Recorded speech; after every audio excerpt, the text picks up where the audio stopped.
When you hear the name Elizabeth Barrett Browning, there's a very specific image that probably comes to mind. Hmm. If you know her at all, outside of maybe a high school literature class, you probably know the greeting card version.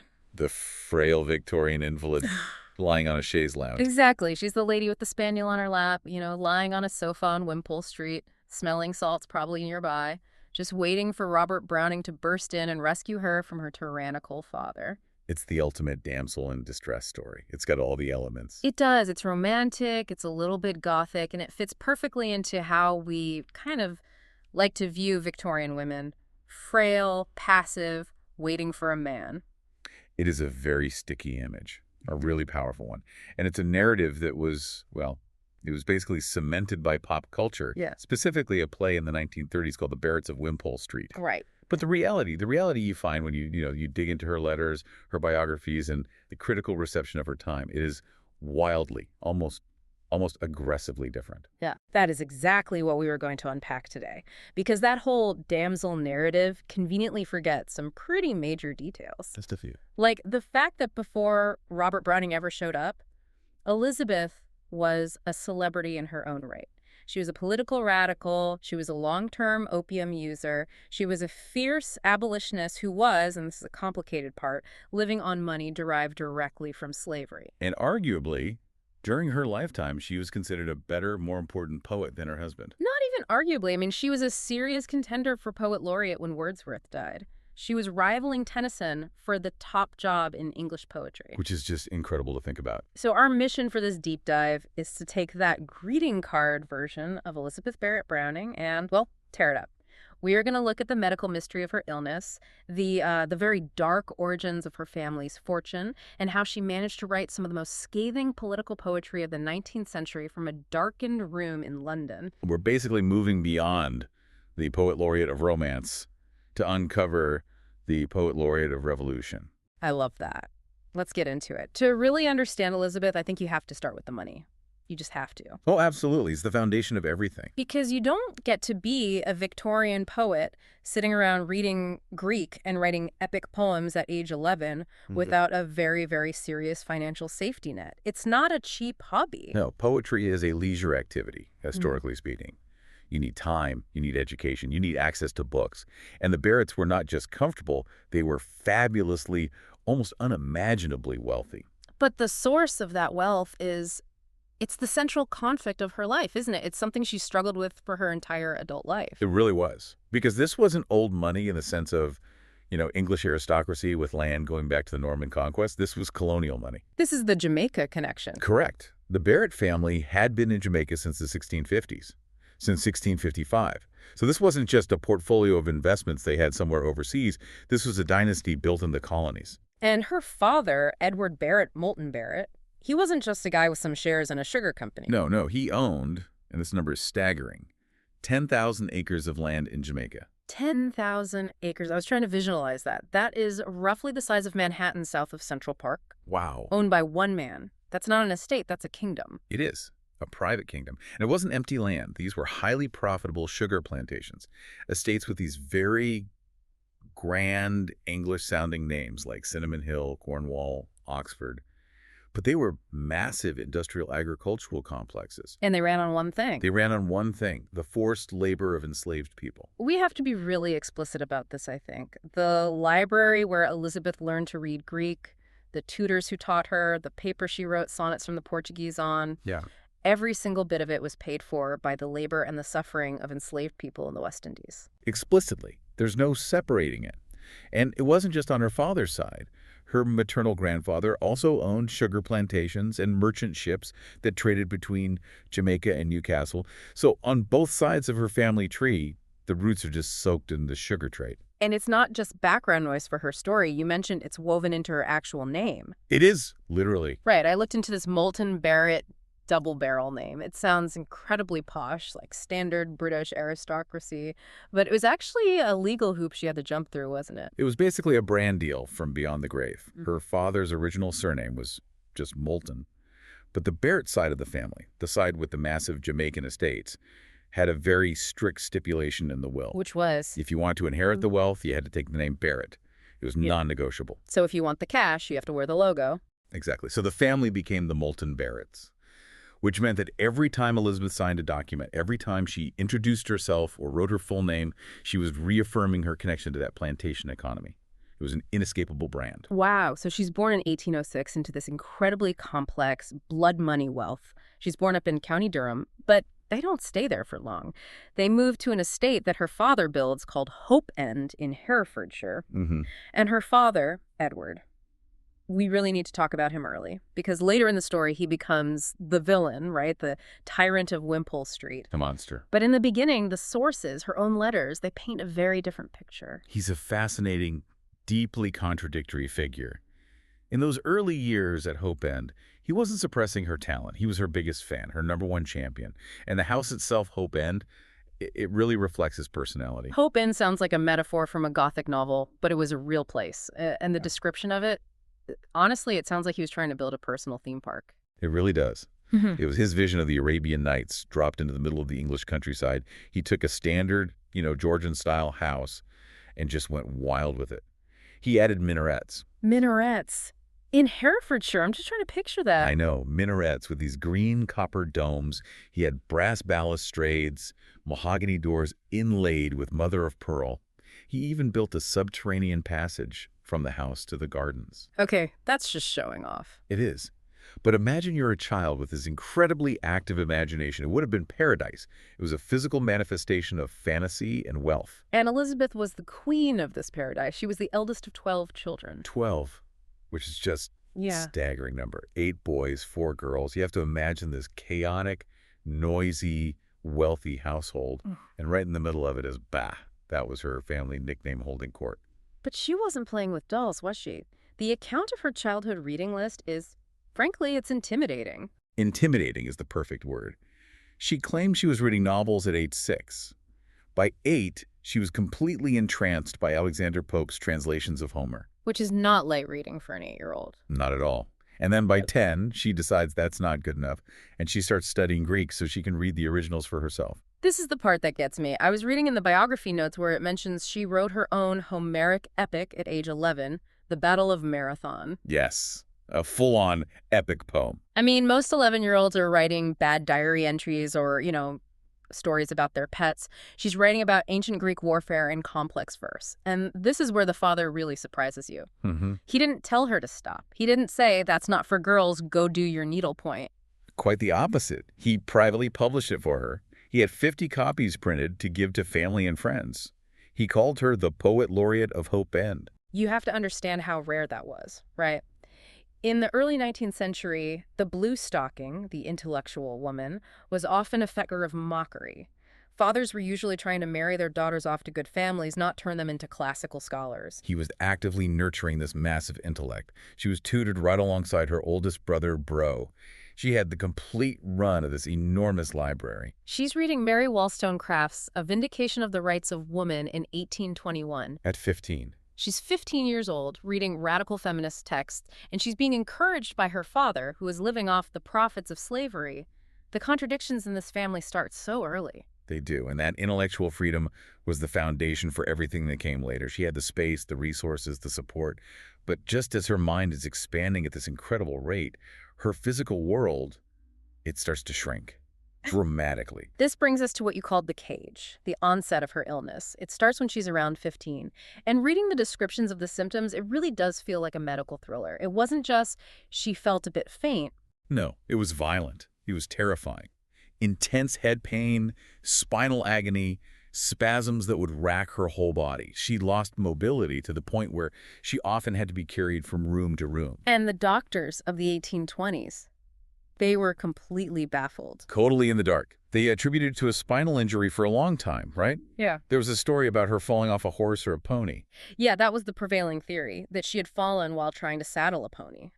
But modern medical historians have gone back and looked at the journals, at the descriptions of the symptoms, the intermittent nature of it, the specific kinds of weakness and pain, and they don't think it was an injury at all. So what's the modern thinking? The leading theory now is something called hypokalemic periodic paralysis. Okay, break that down for me. It's a rare genetic disorder that affects the ion channels in your muscles. Essentially, your body's potassium levels can suddenly drop, which leads to these episodes of extreme muscle weakness and pain. And it can be triggered by all sorts of things: stress, illness, even certain foods. And of course, in 1821, they don't have genetic testing. They don't know about ion channels. They have leeches and blistering. Exactly. The treatments were often medieval. They were often worse than the disease itself. They would cup her, which is essentially using suction to draw blood to the surface of the skin. They kept her in darkened rooms. They enforced strict bed rest, which we now know causes muscle atrophy and actually makes the weakness worse. So it became a self-fulfilling prophecy of invalidism. The treatment reinforced the sickness. Precisely. And for the pain, which was very real and very intense, they gave her the one thing they had. Laudanum. We hear this word all the time in Victorian literature, but what are we actually talking about here? It's opium dissolved in alcohol. It is a potent and highly addictive narcotic. And Elizabeth wasn't just taking a drop here and there for a bad back. She was prescribed it at 15, and she took it in some form essentially every single day for the rest of her life. So from adolescence onward, her entire consciousness is being altered by opiates. There's a fantastic biographer, Alethea Hayter, who wrote a book called Mrs. Browning, and she argues very convincingly that you cannot separate the poetry from the opium. The wild vividness, as she calls it, the dreamlike, sometimes feverish imagery you find in her work, that's not just an artistic style. That is, at least in part, a chemical influence. It really reminds me of the analysis people do of, the Beatles in the late 60s or Samuel Taylor Coleridge with Kubla Khan. This idea that the visionary aspect of her work is coming from a brain that is fundamentally operating on a different chemical level. It's a really valid lens to look through. But it also created a lifelong dependency. She called it her elixir. Later in life, she was using morphine to sleep, to think, to function. She was managing a severe chronic illness with a heavy, daily narcotic regimen. So she's sick, she's medicated, she's increasingly confined. And at the exact same time, the Arabian Nights fantasy of her childhood is collapsing around her. The money is running out. The whole sugar economy was in a state of crisis. The abolition movements were gaining ground, thank goodness. But for plantation owners like the Barretts, it meant financial ruin. Plus, her father was famously, almost comically, bad at managing money. The irony is just, it's palpable. The very movement that she would later champion in her poetry abolition was the thing that was destroying her father's fortune and her childhood home. Absolutely. And in 1832, it all came crashing down. Hope End was seized by creditors.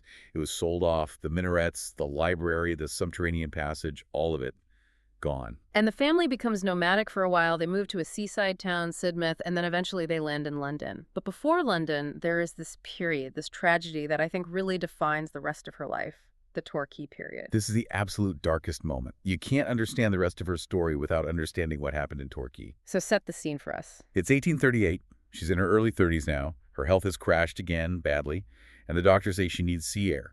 So she goes to Torquay on the Devon coast. And her father didn't want her to go alone. No, but he also didn't want the family separated. He was becoming increasingly possessive and controlling.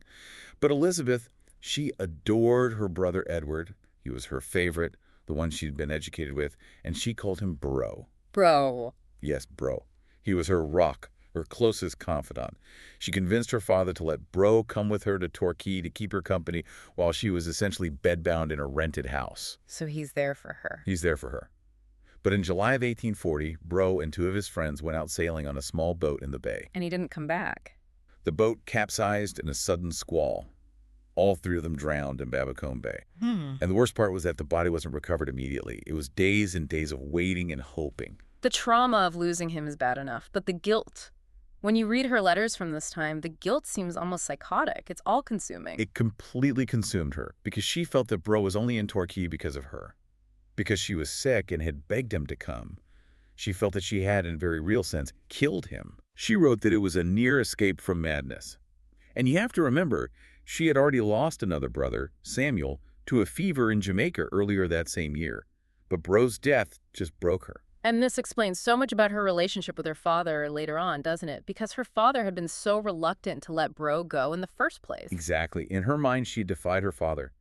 And God had punished her by taking her favorite brother away. It terrified her into submission. She came to believe her father's protectiveness, however tyrannical it might seem, was justified because the outside world was deadly. So when the family finally settles at 50 Wimpole Street in London, she doesn't just move in, she She retreats. She goes upstairs to the back bedroom on the second floor, and she closes the door. And she barely comes out for the next 5 years. This is the setup for the recluse of Wimpole Street, the myth. But here's where our deep dive really needs to correct the record. Because when you and I hear the word recluse, we think hermit. We think disconnected. Right. You picture Miss Havisham from Great Expectations, just sitting in the dust, wearing an old wedding dress, letting the world crumble. That wasn't Elizabeth. Not even close. Yeah. She was in the room, yes. She was on the sofa for much of the day, yes. But her mind was everywhere. She was more connected to the world than most people walking around on the street below. She was incredibly connected. She had a constant stream of books, journals, newspapers coming into that room. She was corresponding with all the major writers, critics, and artists of the day. And she had Flush. Flush. We have to mention the spaniel. The Golden Cocker Spaniel. He was a gift from her friend, the writer Mary Russell Mitford. And Flush is so important because he was her proxy for the outside world. He was the living, breathing thing she could lavish affection on. Virginia Woolf actually wrote a biography of the dog, didn't she, called Flush, as a way of writing about Elizabeth without being direct. She did. It's a brilliant, wonderful little book. It tells Elizabeth's story from the dog's perspective. But while she's petting the dog and, taking her laudanum, she is also writing. And she's not writing nice little sonnets about flowers. She is looking at the industrial horrors of Victorian London, and she is attacking them head-on. This is what she called the new spirit of the age. She was reading government reports, blue books. In 1843, she reads a parliamentary commission report about the conditions of children working in mines and factories. And these reports were just horrific. I mean, you read them today and it's hard to believe. 5-year-olds dragging coal carts underground in total darkness for 12 hours a day. It's the stuff of nightmares. And Elizabeth reads this from her comfortable room and she writes, "The cry of the children." I want to look at this poem for a second because it is just brutal. She writes from the perspective of the children. "For oh, say the children, we are weary and we cannot run or leap. If we cared for any meadows, it were merely to drop down in them and sleep." It's so haunting. She took the dry statistics of a government report and she gave the children a voice. She used this relentless grinding rhythm in the poem that mimics the sound of factory wheels turning. And this wasn't just art for art's sake, was it? This had a real impact. A huge impact. The poem was published in Blackwood's magazine, a major publication, and it caused a sensation. It helped build public support for Lord Shaftesbury's 10 Hours Bill of 1844, which restricted child labor in factories. Just think about the power dynamic there for a moment. She is an invalid woman, legally considered the property of her father, unable to even leave her room, and yet from that sofa she is influencing acts of parliament. She was using her poetry as a political weapon. She did the exact same thing with slavery. Which, as we've established, is incredibly complicated given her family's income. Incredibly complicated. But she didn't shy away from it, not at all. She wrote a poem called The Runaway Slave at Pilgrim's Point. And in that poem, she adopts the persona of an enslaved woman who has been raped by her master, has a child as a result, and then kills the child because it looks too much like the white men who enslaved her. That is unbelievably dark and confrontational for a Victorian lady poet. It was shocking. Yeah. She was forcing her white British middle-class audience to confront the real physical and sexual violence of the slavery system that was making them rich. Right. And she knew the hypocrisy of her own position. There's that letter she wrote to the critic, John Ruskin, right? Yes. Much later in life, she wrote to him and she said, "I belong to a family of West Indian slaveholders, and if I believed in curses, I should be afraid." If I believed in curses, I should be afraid. That is such a heavy, self-aware line. She knew. She knew the minarets at Hope End, her education, her comfort. It was all built on a cursed foundation. And you could argue she spent the rest of her literary life trying to expiate that sin through her work. And it worked. In terms of her career, her 1844 collection, which was just titled Poems, it lands and it just explodes. It establishes her as a true literary titan. So much so that when William Wordsworth died in 1850, her name was officially put forward for the position of Poet Laureate. She was the first woman ever to be seriously considered for the role. She was neck and neck with Alfred, Lord Tennyson. That's the level she was operating at. So let's just picture the scene. It's 1844. She is 38 years old. She is one of the most famous writers in the English-speaking world. She is brilliant. And she's also completely convinced that her life is over, that she will die in that room on Wimpole Street. She called herself a broken machine. She really thought that was it. And then one day in January 1845, a letter arrives in the post from a guy named Robert. A guy who was, at that time, a largely unknown poet. Robert Browning was not a celebrity. He was a failed playwright. His poetry was considered chaotic and obscure. He was 6 years younger than her and still living at home with his parents in New Cross. Very different situation. Very different. He reads her 1844 poems collection, and there's a line in one of her poems where she praises his work, and he decides to write to her. And he doesn't hold back. This isn't a tentative, Dear Miss Barrett, I enjoyed your book. No. His opening salvo is the stuff of literary legend. It starts, I love your verses with all my heart, dear Miss Barrett. And then later, that very same first letter, he says, I do, as I say, love these books with all my heart, and I love you too. That is an incredibly bold move, telling a woman you have never met that you love her. It was a total intellectual seduction. He fell in love with her mind first. He praised her fresh, strange music. And for Elizabeth, who was surrounded by doctors and family members who treated her like this fragile, broken object, here was a man who saw her as a genius, as an equal. So the letters start flowing back and forth, and we're talking hundreds of letters. It's one of the great correspondences in all of literature. They debate Greek translations, they gossip about other writers, they analyze each other's poetry. It's a true meeting of minds. And finally, her cousin, John Kenyon, who was a friend of both of them, arranges an actual meeting, May 20, 1845. He brings Robert to Wimpole Street. She's in the room, he comes in. And by all accounts, the connection moves from the purely intellectual to the physical and emotional almost immediately. But there was a massive, massive obstacle. The father, Edward Moulton Barrett. By this point, Edward had moved from being merely protective to being genuinely tyrannical. He had explicitly forbidden any of his children to marry. Wait, any of them? Not just Elizabeth because she was ill. Any of them. Any of his 12 children. He disinherited every single one that dared to marry. 3 of them did, and he cut them off completely. Why? What was his reasoning? It's hard to say for sure. Some biographers speculate he was a miser who wanted to keep the family wealth intact under his control. Others think it was a pathological need for control, maybe rooted in the trauma of losing his wife and then his sons. He couldn't bear the thought of his family unit breaking up. So if Elizabeth wants to be with Robert, she has to be prepared to lose everything. Her father, her home, her financial security, her siblings. Everything.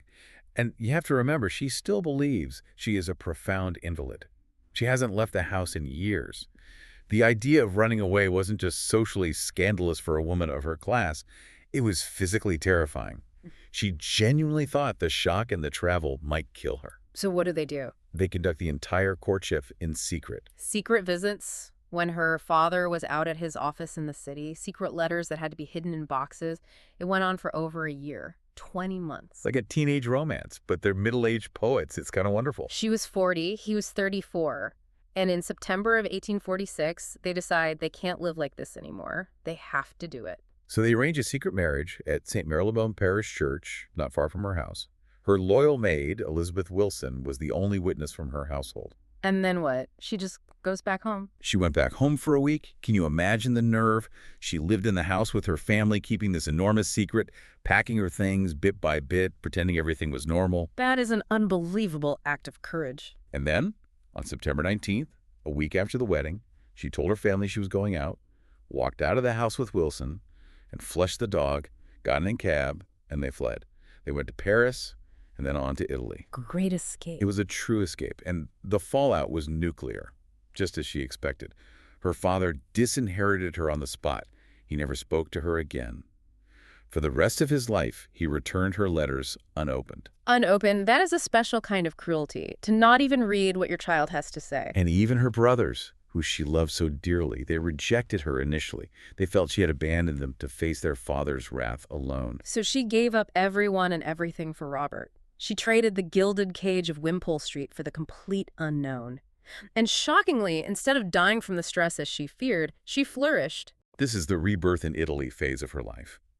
They eventually settle in Florence, in an apartment they call Casa Guidi. The change in her health is the part of the story that always it fascinates me. Was the illness psychosomatic? Because suddenly she's traveling across Europe, she's walking around Florence, I think it's a mix of Yeah. things. The warmer, drier climate of Italy certainly helped her lungs. The escape from the coal smog of London definitely helped. But there was undeniably a huge psychological component. The cage of Wimpole Street was, in some ways, keeping her sick. Happiness, autonomy, sunshine, and Robert's constant loving encouragement gave her a vitality she hadn't had in decades, And she didn't just survive, she became a mother. which was incredibly dangerous for a woman of her age and with her health history in that era. She suffered 4 devastating miscarriages. But then, at age 43, she gave birth to a healthy son, Robert Wademan Barrett Browning, who they nicknamed Penn. 43. In the 1840s, with her medical history, that is just pure grit and determination. It really is. Yeah. And Casa Guidi, their home, it became this major cultural hub. Because you have to remember, at this point in their lives, she was the famous one. Robert Browning is a legend to us now, but at the time, he was largely known as Mrs. Browning's husband. That's a fantastic dynamic shift. He was Mr. Elizabeth Barrett Browning. He really was. Visitors would flock to Casa Guidi to see her. William Makepeace Thackeray, the author of Vanity Fair. Harriet Beecher Stowe, who wrote Uncle Tom's Cabin. George Sand, the French novelist. And Elizabeth admired George Sand immensely, right, even though she was considered so scandalous. She did. She called her an emancipated female. She respected Sand for living life on her own terms, which is exactly what Elizabeth herself was now doing. And during this incredibly productive and happy time, she finally publishes the work that she's most famous for today, Sonnets from the Portuguese. Published in 1850. These were the intensely personal poems she had written during their secret courtship.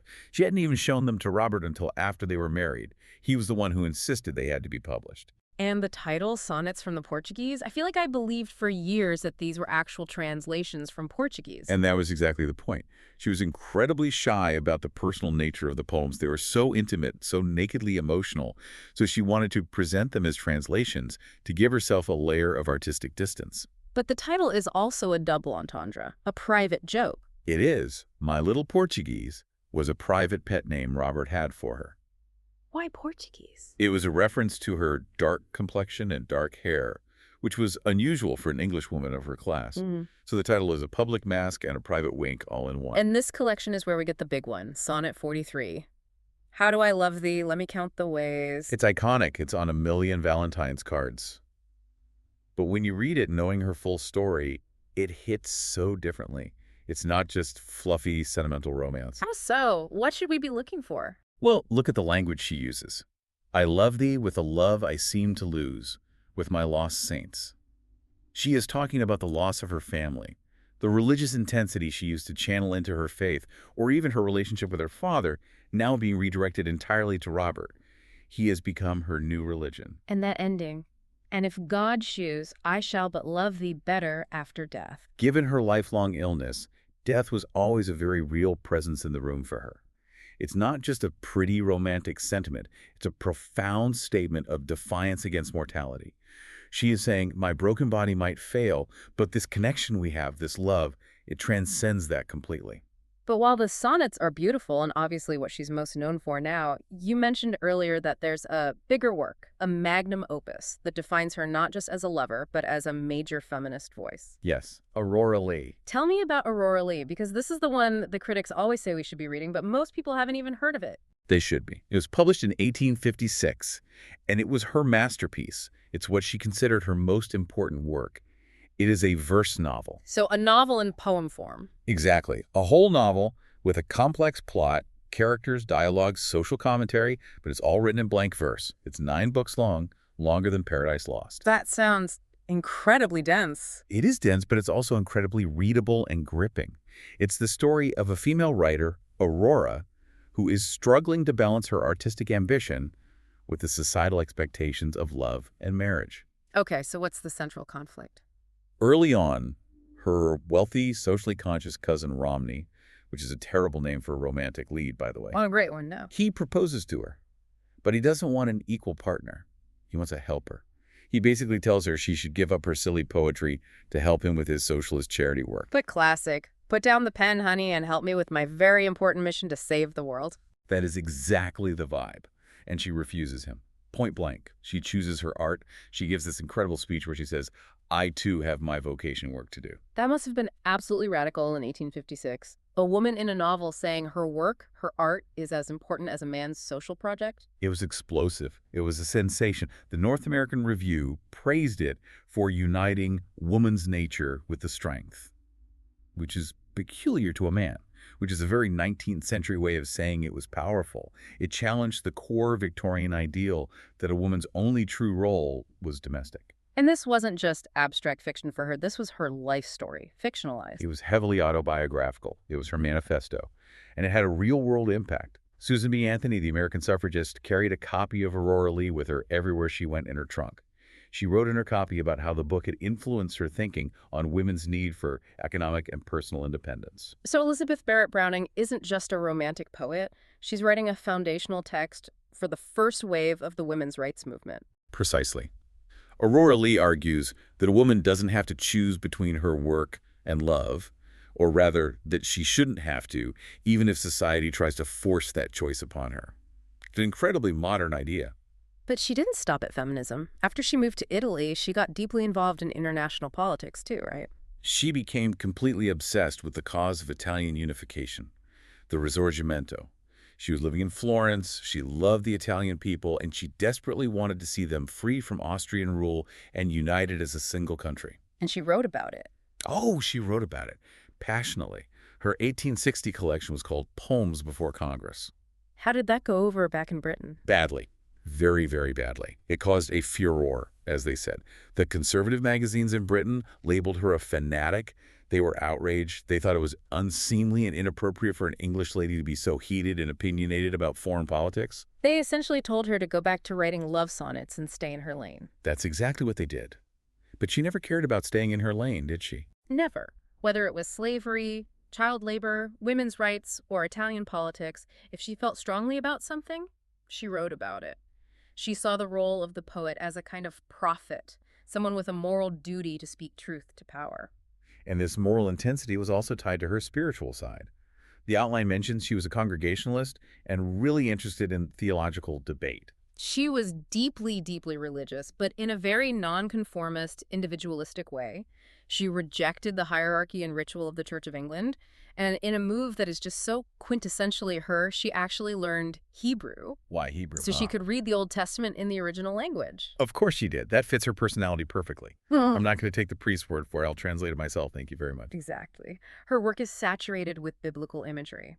Aurora Leigh is full of allusions to Miriam, the sister of Moses, who was a prophetess. For her, poetry was a deeply spiritual act. But all this intensity, the writing, the politics, the mothering, the constant opiate use, it had to take a toll on her already fragile body. It did.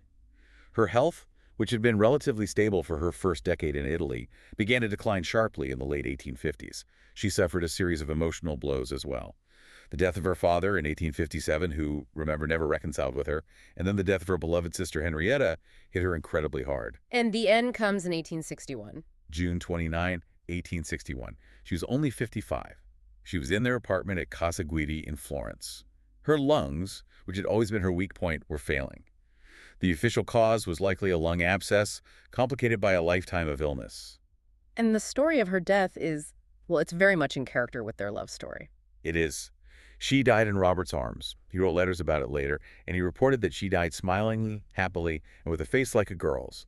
And when he asked her how she felt in her final moments, her last word was simply, beautiful. Beautiful. That is a poet's exit, if ever there was one. It really is. She was buried in the Protestant English cemetery in Florence.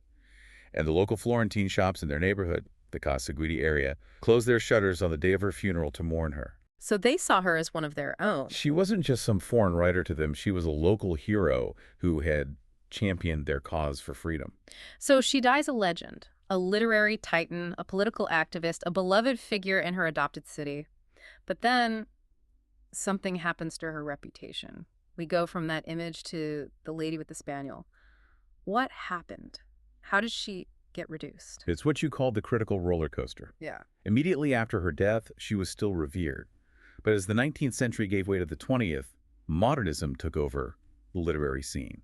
And the modernists hated Victorian sentimentality. And her work is nothing if not emotional. It is high emotion. It is incredibly earnest. It wears its heart on its sleeve. And the new generation of critics started to dismiss it as hysterical or overly feminine or just bad poetry.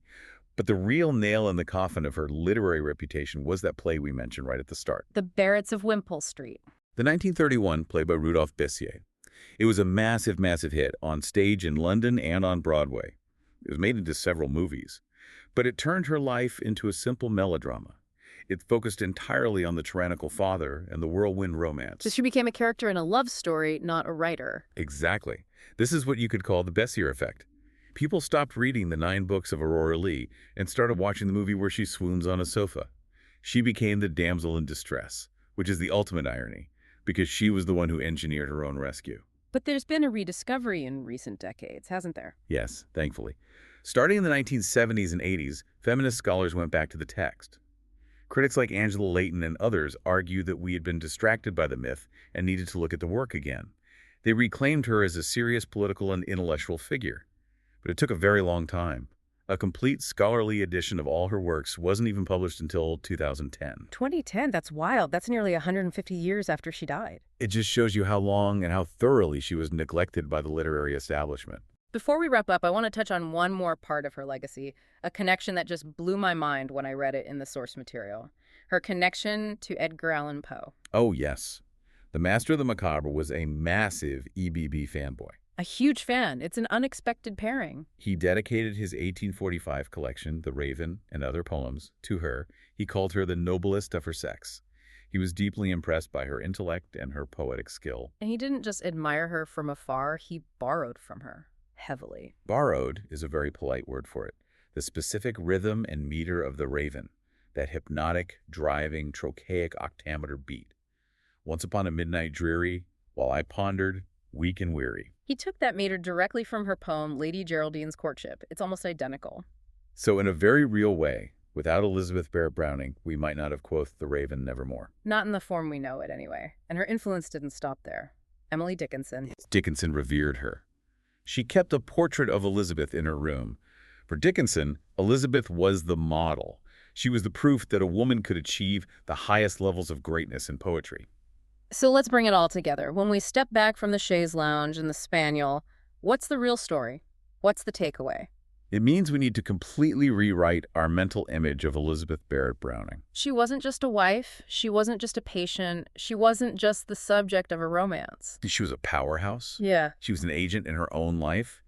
She took the immense privilege of her background, a background, as we've said, stained by the sin of slavery, and she tried to use her platform to fight for justice. She took the profound pain of her illness and her personal tragedies, and she turned it into revolutionary art. She was a celebrity poet who used her fame to advocate for child labor reform and abolition. And she was a woman who, at age 40, an age when most Victorian women were considered old, putting on their lace caps and fading into the domestic background, she completely reinvented her life. It really makes you wonder, and I think this is the final provocative thought to leave with you, our listener. It's about the road not taken. If she hadn't eloped, if she hadn't found the courage to walk out of that door on Wimpole Street that day. Would we even know her name today? Maybe as a minor poet, a historical curiosity. But she certainly wouldn't have written Aurora Leigh. She wouldn't have had her son. She wouldn't have become this global icon of independence. She would have almost certainly just faded away in that room. So the romantic story, the elopement, it wasn't just about love. It was about artistic and personal survival. It was an act of profound rebellion. And that rebellion gave us one of the most important, complex, and powerful voices of the 19th century. So to everyone listening, next time you see a greeting card with "How do I love thee?" on it, remember the woman who wrote it. Remember the opium, the politics, the Jamaican plantations, the minarets at Hope End, and the revolution she started in her own life. And maybe go read a few pages of Aurora Leigh. That's where the real Elizabeth is waiting. Couldn't have said it better myself. Thanks for diving deep with us on this one. A pleasure, as always.